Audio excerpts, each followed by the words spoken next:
કેમ છો? મજામાં? સુવાક્યોની દુનિયામાં, સુવિચારની દુનિયામાં આપનું સ્વાગત છે. આજનો જે સુવિચાર છે તે છે સમાનતા. આ સુવિચાર ટોની હોનર સાહેબે ખૂબ જ સરસ રીતે લખ્યો છે.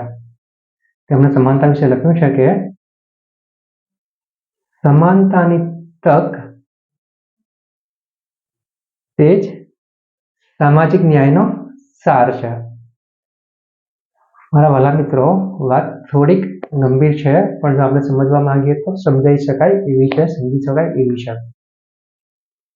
અહીંયા વાત છે સમાન તકની, એટલે ઇક્વલ ઓપોર્ચ્યુનિટી. આપણે ઘણીવાર એવું જાણ્યું હોય છે, એવું અનુભવ્યું હોય છે કે કોઈ વ્યક્તિને વધારે ઓપોર્ચ્યુનિટી મળતી હોય છે, જ્યારે કોઈ વ્યક્તિને ઓછી મળતી હોય છે. અને જે વ્યક્તિને વધારે ઓપોર્ચ્યુનિટી, વધારે તક મળતી હોય છે, તે વધારે પ્રમાણમાં સફળ બની જાય છે. અને જે વ્યક્તિને ઓછી તકો મળે છે, તે વધુ તક મેળવવા માટે તલપાપડ થયા કરે છે, સંઘર્ષ કર્યા કરે છે. એટલે ઘણીવાર એવું બને છે કે જે વ્યક્તિમાં ખરેખર પોટેન્શિયલ હોય છે, ખરેખર તેનામાં કંઈક કરવાનો જુસ્સો હોય છે, તે ઠંડો પડી જાય છે.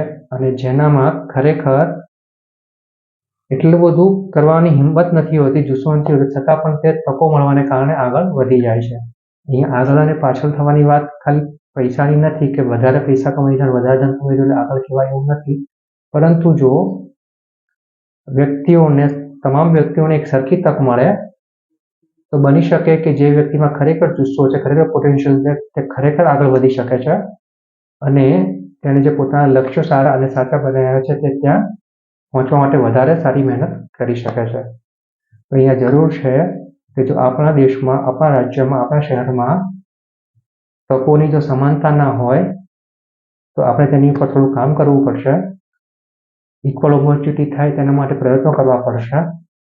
અને આની પર કામ કરીને જ આપણે આપણા જે સામાજિક ન્યાય છે તેને લાગુ કરી શકીએ છીએ. તો જ આપણે એવું કહી શકાય કે આપણે સોશિયલ જસ્ટિસની સાથે રહીએ છીએ. એ સામાજિક ન્યાયને જો લાગુ કરવો હોય, સોશિયલ જસ્ટિસને જો ઇમ્પ્લિમેન્ટ કરવું હોય તો તકોની સમાનતા ખૂબ જ જરૂરી છે. અને આ તકોની સમાનતા જ છે જે તે દરેક લોકોને એક સાથે એક સરખી તક આપીને આગળ લઈ જઈ શકે છે. Thank you.